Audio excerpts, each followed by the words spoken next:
क्योंकि ये जन्म का उद्देश्य ही यही है कि हम अपने कर्मों को सेटल करें, अपने आप को जाने, और जो बेनिफिट्स हैं मेडिटेशन के वो तो ऑटोमेटिकली आपको आएंगे, चाहे आपका स्व परिवर्तन होगा, आपका मन परिवर्तन होगा, दया, प्रेम, करुणा, रियल हैप्पीनेस, उसकी ओर हम आगे बढ़ेंगे। हाँ, ये तो एक जनरल प्रोसेस में भी होगा, शरीर स्वस्थ होगा, क्योंकि मन का प्रभाव शरीर पे पड़ता है, और शरीर जो है वो फिर हमें कर्म करने के लिए आगे हेल्पफुल होता है जी। और यही स्ट्रेस था ना, उससे हमारी मुक्ति हो जाएगी। जो हमारे भीतर जो अनंत जन्मों से डर भरा पड़ा है, वैर द्वेष वासनाएं खत्म होगी, ये रियल बेनिफिट है जी। जो कि इसके ऊपर चर्चा नहीं होती कि इस मार्ग पे मेडिटेशन करने से हमारे ये अनंत जन्मों के पाप धुल जाते हैं। देखिए, योग के बहुत सारे ऐसे बेनिफिट्स हैं जो हम नहीं जानते सूक्ष्म रूप में। देखिए, माइंडफुलनेस करना मैं नहीं बोलूंगी कि गलत है, आप करिए, शुरुआत करिए।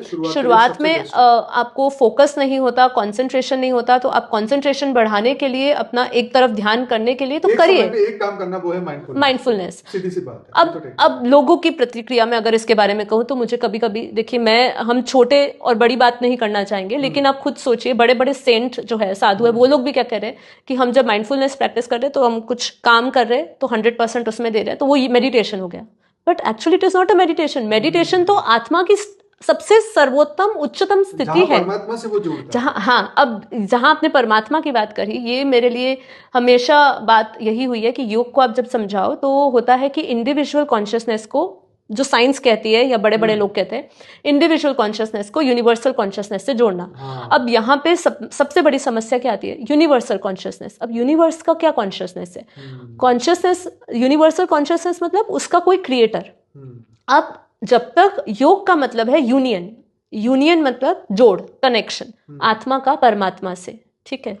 आखिरी में बस यही कहना चाहूंगी कि आई गारंटी यू कि आप जब मेडिटेशन करेंगे मेरे साथ, 100%, देखिए, शांति अपनी जगह आएगी, लेकिन जो डे टू डे हम लोग स्ट्रगल करते हैं, चैलेंजेस फेस करते हैं और माइंड हमेशा इधर से उधर विचलित हो जाता है, अशांत हो जाता है, हम छोटी छोटी समस्याओं को डील नहीं कर पाते, उसका आपको सोल्यूशन मिलेगा, और वो भी परमानेंट। आप सेल्फ इंडिपेंडेंट हो जाओगे, आपको ना किसी हमारे जैसे गाइड की जरूरत पड़ेगी, ना आपको मेंटोर की जरूरत पड़ेगी, और ना ही आपको किसी गुरु की, संत की जरूरत पड़ेगी। आप इतना सेल्फ सफिशिएंट और सेल्फ इंडिपेंडेंट हो जाओगे कि आपको अपनी समस्या किसी और के पास लेकर जाने की जरूरत नहीं पड़ेगी। बहुत अच्छी बात। इसीलिए सेल्फ सफिशिएंट और सेल्फ इंडिपेंडेंट योग में होने के लिए, जहां आपको किसी की जरूरत ना हो और आप खुद अपने आप को हर छोटी छोटी चीज के लिए हील कर सके, आपको किसी हीलर के पास ना जाना पड़े, उसके लिए आप जरूर आइए, मेडिटेशन ज्वाइन करिए, और गाइडेड मेडिटेशन है तो शायद आपको हेल्पफुल हो। तो मैं सभी का, देखिए, इसके अंदर हमने हर तरीके की मेडिटेशन लिए हैं। आप जैसे गीता में 18 टाइप के योग बताते हैं, सभी को हमने कवर किया है। राज योग हो, चाहे हमने ओरा क्लीन की बात करी, सेल के क्लीन की बात करी,